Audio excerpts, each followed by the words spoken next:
Hi guys, I hope you all are doing well. Okay, तो आज के important lecture में हम लोग देखेंगे इलेक्ट्रोस्टैटिक्स।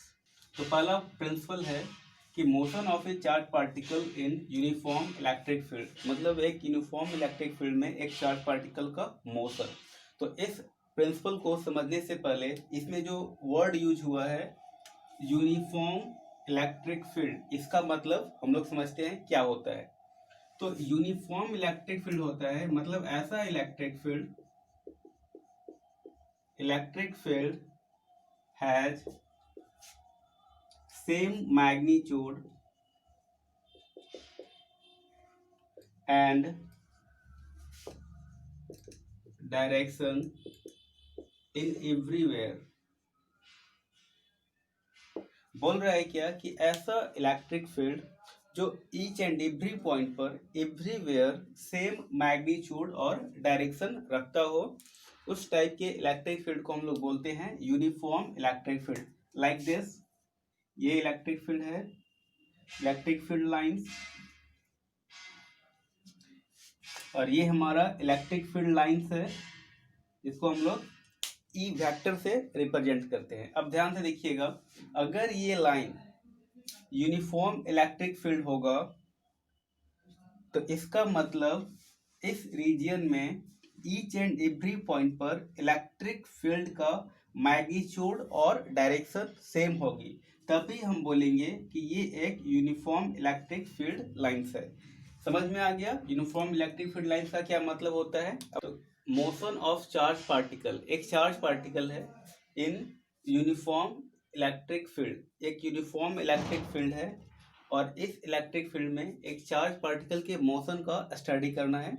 ठीक है, तो हम लोग केस लेते हैं क्या कि if initial velocity is zero, if initial velocity of charge particle जो हमारा है वो जीरो है। एक चार्ज पार्टिकल का अगर इनिशियल वेलोसिटी जीरो है तो मान लेते हैं क्या कि इस पॉइंट से वो चार्ज पार्टिकल स्टार्ट करता है जब समय जीरो है और उसकी इनिशियल स्पीड भी जीरो है, और चार्ज पार्टिकल का जो मैग्नीट्यूड है वो क्यू नॉट मान लेते हैं। ठीक है, और चार्ज पार्टिकल का जो मास है उसको हम मान लेते हैं कि स्मॉल एम। तो ये सारा सिचुएशन है। जब इस तरह का सिचुएशन होगा तो उस चार्ज पार्टिकल का मोशन के बारे में आप बताइए। तो ध्यान से सुनिएगा, जब चार्ज पार्टिकल का इनिशियल स्पीड जीरो होगा, ठीक है, तो वो क्या करेगा, वर्टिकली डाउनवर्ड आएगा, फील्ड लाइंस के डायरेक्शन में आएगा, क्योंकि जो चार्ज पार्टिकल है उसका इनिशियल स्पीड जीरो है, और चार्ज पार्टिकल को अगर टेस्ट चार्ज अगर हमारा चार्ज पार्टिकल कोई पॉजिटिव चार्ज पार्टिकल होता है तो उसका जो मोशन होता है इलेक्ट्रिक फील्ड लाइंस के डायरेक्शन में। अगर कोई नेगेटिव चार्ज पार्टिकल होता है तो उसका जो मोशन का डायरेक्शन होता है इलेक्ट्रिक फील्ड लाइंस के अपोजिट डायरेक्शन में। तो यहाँ पर जो चार्ज पार्टिकल है वो क्यू नॉट है, और एज्यूम करते हैं वो एक पॉजिटिव चार्ज है।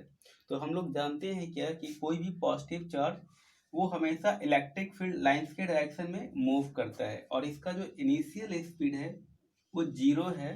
तो इस चार्ज पार्टिकल पे जो फोर्स लग रहा होगा उसका मैग्नीट्यूड क्या है, तो हम एफ मतलब फोर्स और ये मतलब इलेक्ट्रिक फोर्स वेक्टर जो होता है चार्ज इनटू इलेक्ट्रिक फील्ड के बराबर होता है। ठीक है, और हम लोग मैकेनिक्स में क्या पढ़े हैं, हम लोग मैकेनिक्स में पढ़े हैं फोर्स वेक्टर बराबर होता है मास इनटू एक्सीलरेशन वेक्टर।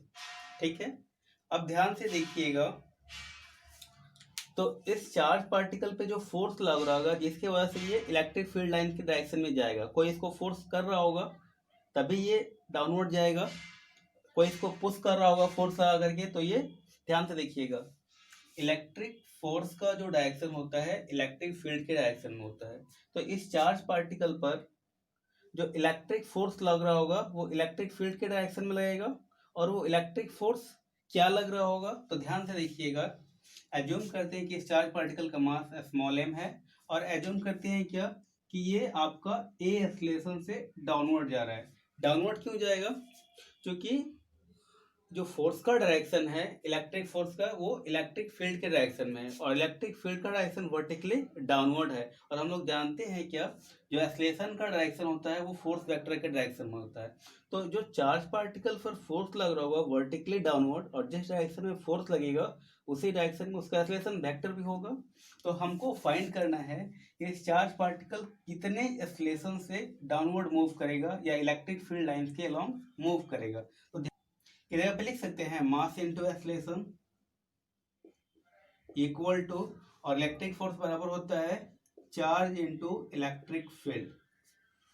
तो हमको देखिए क्या है, हम यहाँ से एक्सलेशन फाइंड कर सकते हैं कि ये चार्ज पार्टिकल किस एक्सलेशन से इलेक्ट्रिक फील्ड के डायरेक्शन में मूव कर रहा है। तो ए इक्वल टू लिख सकते हैं क्या, क्यू इनटू इलेक्ट्रिक फोर्स, लिख सकते हैं क्या, Q into electric field upon M। अब इसका मैग्नीट्यूड लिखना होगा, तो मैग्नीट्यूड भी हम फाइंड कर लेंगे।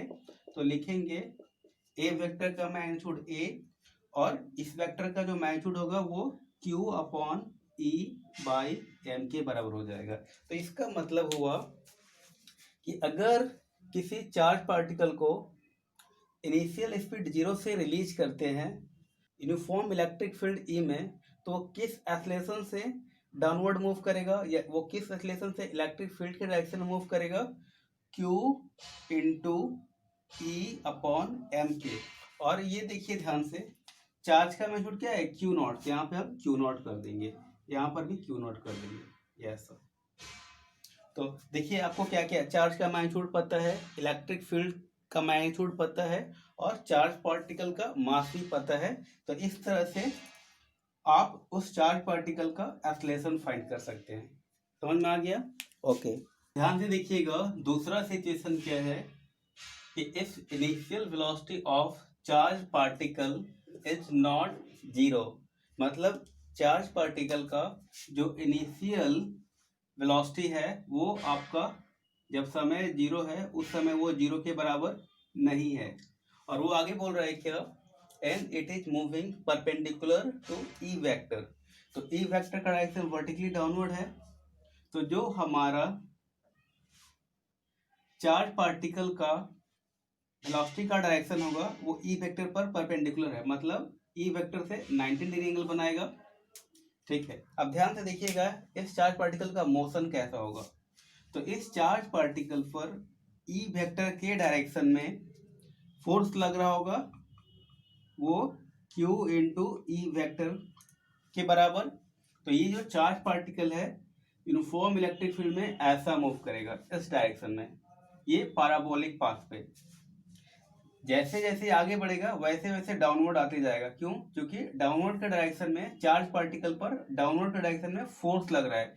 तो जैसे जैसे आगे बढ़ेगा वो फोर्स इसको क्या करेगा, नीचे की तरफ पुल करेगा। जब नीचे की तरफ पुल करेगा तो जो पाथ होगा चार्ज पार्टिकल का वो कर्व बन जाएगा, पैराबोलिक कर्व। ठीक है, ओके।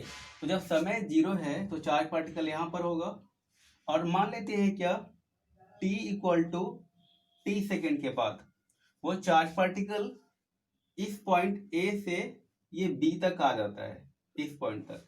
तो इस पॉइंट पे कैसा सिचुएशन होगा, तो मान लेते हैं क्या, इस पॉइंट पर जो वेलोसिटी वेक्टर का डायरेक्शन होगा इस कर्व के टेंजेंट के डायरेक्शन में होगा। तो मान लेते हैं u है, और हॉरिजॉन्टल डायरेक्शन में u का जो कंपोनेंट होगा वो ux वेक्टर होगा, ux वेलोसिटी वेक्टर, और डाउनवर्ड डायरेक्शन में वो uy होगा। ठीक है, ओके। वेक्टर में हम लोग जानते हैं क्या, जो आपका u वेक्टर होगा वो x वेक्टर, u वेक्टर का हॉरिजॉन्टल कंपोनेंट और वर्टिकल कंपोनेंट का वेक्टर सम होगा। तो u वेक्टर होगा वो ऐसे लिख सकते हैं, ux vector plus uy vector. ठीक है, ये हम लोग वेक्टर में पढ़े हैं। अब ध्यान से देखिएगा, मान लेते हैं क्या कि ये फील्ड लाइन का जो डायरेक्शन है वो ई वेक्टर है, वो वर्टिकली डाउनवर्ड डायरेक्शन में। तो इसको हम लोग ऐसे भी लिख सकते हैं, ई इंटू जे वेक्टर। वर्टिकली डाउनवर्ड डायरेक्शन मतलब वाई एक्सिस के अलॉन्ग मान लेते हैं, और वाई एक्सिस के लॉन्ग यूनिट वेक्टर होता है जे वेक्टर होता है। पार्टिकल का इनिशियल वेलोसिटी का डायरेक्शन क्या है, तो जो यू नॉट वेक्टर होगा वो बराबर होगा यू नॉट, करते हैं ये एक्स एक्सिस के लॉन्ग है, और जब एक्स एक्सिस के लॉन्ग होगा तो उस डायरेक्शन में यूनिट वेक्टर होता है आई कैप।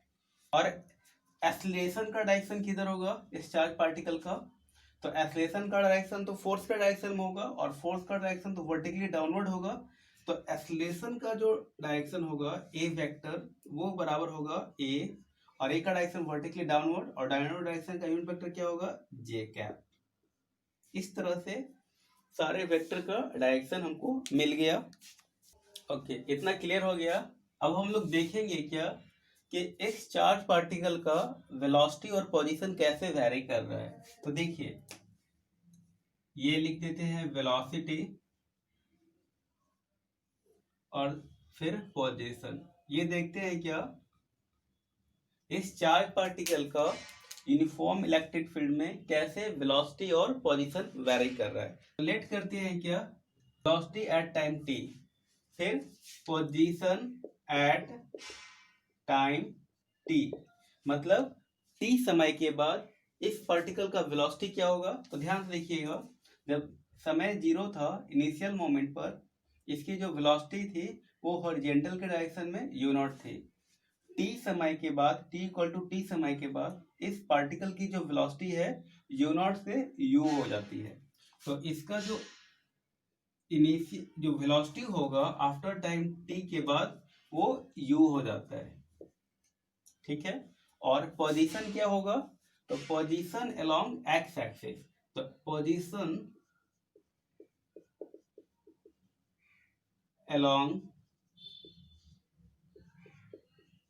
एक्स एक्सिस, मतलब हॉरिजॉन्टल डायरेक्शन में इस तरफ horizontally body t equal to 0 समय से t इक्वल टू t समय तक कितना मूव करता है, ठीक है। तो x इक्वल टू लिखेंगे, हम लोग फॉर्मूला जानते हैं, x बराबर होता है ut plus half at square, ठीक है। ओके, तो देखिए x और u क्या है, तो u हमारा इनिशियल वेलोसिटी है, तो इनिशियल वेलोसिटी कितना है u नॉट, और कितना समय के बाद, तो t समय के बाद, तो t की जगह t और प्लस हाफ।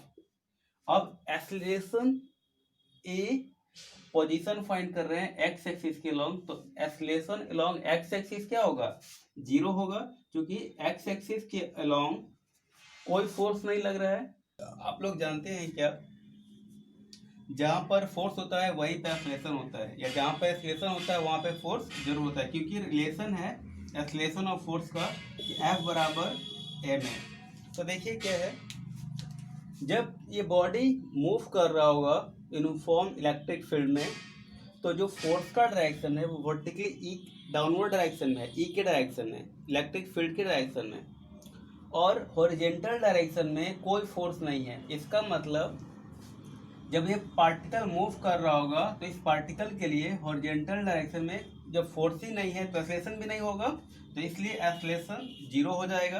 तो फिर ये आपको मिलेगा कुछ ऐसा, x बराबर u नॉट t। दूसरा है क्या, velocity along y axis after time t। तो हमें लोग जानते हैं क्या, ये इक्वेशन जानते हैं, v बराबर u प्लस at होता है। तो जब वेलोसिटी पूछेगा y एक्सिस के लॉन्ग, तो इसमें सारे में y कंपोनेंट ले लेंगे, तो vy इक्वल टू u क्या है इनिशियल वेलोसिटी, तो इनिशियल वेलोसिटी का y कंपोनेंट प्लस a क्या है एक्सीलरेशन, तो हम वेलोसिटी फाइंड कर रहे हैं y एक्सिस के लॉन्ग, तो एक्सीलरेशन का y कंपोनेंट इनटू t। तो देखिए, तो ये आपका हो जाएगा प्लस AYT। तो ध्यान से देखिएगा, तो BY इक्वल टू UY, मतलब इनिशियल वेलोसिटी का y कंपोनेंट। तो जो बॉडी का जो हमारा पार्टिकल है वो हॉरिजॉन्टली मूव कर रहा है, उसका y एक्सिस के लॉन्ग कोई वेलोसिटी नहीं है, इसका मतलब इनिशियल वेलोसिटी अलोंग y 0 होगा। इस पार्टिकल का जो वेलोसिटी का कंपोनेंट है वो सारा कंपोनेंट हॉरिजॉन्टल के डायरेक्शन में है, y एक्सिस के लॉन्ग कोई इसका कंपोनेंट नहीं है। तो इसका पार्टिकल का जो इनिशियल वेलोसिटी होगा y एक्सिस के लॉन्ग 0 हो जाएगा, प्लस ए वाई मतलब एक्सेलरेशन का वाई कंपोनेंट। तो जो बॉडी का एक्सेलरेशन होगा वो वर्टिकली डाउनवर्ड डायरेक्शन में होगा, तो हम लोग निकाले हैं क्या, एक्सेलरेशन बराबर होगा क्यू ई अपॉन एम। यहाँ पे जो वाई कंपोनेंट होगा एक्सेलरेशन का वो बराबर हो जाएगा क्यू ई अपॉन एम इंटू टी। तो आपको फाइनली मिल जाएगा V Y equal to Q E upon M into T. मतलब वेलोसिटी का Y component after time T होगा क्यू ई अपॉन एम इंटू टी। समझ में आ गया? ओके, तो हम लिख सकते हैं क्या डायरेक्टली, यहाँ पे जो वेलोसिटी का वाई कंपोनेंट होगा वो क्यू ई अपॉन एम इंटू टी के बराबर होगा। उसी इस मूविंग पार्टिकल का पोजीशन क्या है, वाई एक्सिस के लॉन्ग। तो वाई एक्सिस के लॉन्ग पोजीशन, तो वाई इक्वल टू हम लोग फॉर्मूला जानते हैं एस बराबर U T plus half A T square, जब हमारा कोई पार्टिकल कांस्टेंट एक्सेलरेशन से मूव करता है। तो यहाँ पे हम डिस्प्लेसमेंट फाइंड कर रहे हैं वाई एक्सिस के लॉन्ग, तो लिखेंगे y equal to u t. तो u y एक्सिस के long into t plus half acceleration y axis के लॉन्ग, सारा y एक्सिस के लॉन्ग इंटू टी का स्क्वायर। तो देखिए y इक्वल टू, और यू वाई क्या है, तो यू बताता है u इनिशियल वेलोसिटी और y बताता है y एक्सिस के लॉन्ग। तो initial velocity along y axis क्या है, 0 होगा, और इंटू टी और प्लस हाफ, और ए वाई, तो ए वाई हमको पता है ये क्यू ई अपॉन एम, और टी मतलब टी स्क्वायर। तो आपको मिल जाएगा जो y component displacement along y axis के अलोंग, ये होगा हाफ क्यू ई अपॉन एम इंटू टी का स्क्वायर। ये मिल गया। अब बोल रहा है क्या कि इस पार्टिकल का जो पैराबोलिक कर्व है, जो पार्टिकल का पैराबोलिक पाथ है, उस पाथ का इक्वेशन क्या होगा। तो जब हम इक्वेशन फाइंड करेंगे तो पार्टिकल का जो मोशन का डिस्क्रिप्शन हो रहा है वो एक्स एक्सिस के लॉन्ग और वाई एक्सिस के लॉन्ग।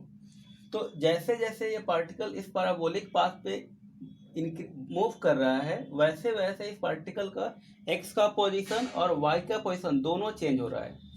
ठीक है, इसका मतलब इस पैराबोलिक पाथ का जो इक्वेशन होगा उसमें एक्स और वाई दोनों इन्वॉल्व होगा। तो अब देखिए ध्यान से, तो इस पैराबोलिक पाथ का इक्वेशन क्या होगा, तो इक्वेशन ऑफ पैराबोलिक कर्व। ठीक है, तो देखिए y इक्वल टू ये दिया हुआ है हाफ क्यू ई अपॉन एम और इंटू टी का स्क्वायर। तो देखिए y कंपोनेंट तो आ गया, y कंपोनेंट आ गया इक्वेशन में, और हमको x कंपोनेंट चाहिए। तो हम यहाँ से क्या करते हैं, t को x के फॉर्म में लिखते हैं। तो यहाँ से t इक्वल टू हम फाइंड कर लेंगे x बाई यू नॉट। तो हम यहाँ पे क्या करेंगे, t के स्क्वायर के जगह पे t का वैल्यू मिला हमारा x बाई यू नॉट, तो x बाई यू नॉट, और t का स्क्वायर था तो ये x बाई यू नॉट का स्क्वायर कर देंगे। तो ये इक्वेशन क्या बता रहा है, तो मूविंग पार्टिकल का पैराबोलिक पाथ का इक्वेशन, ये पार्टिकल किस पाथ पे मूव कर रहा है उस पाथ का इक्वेशन हो जाएगा।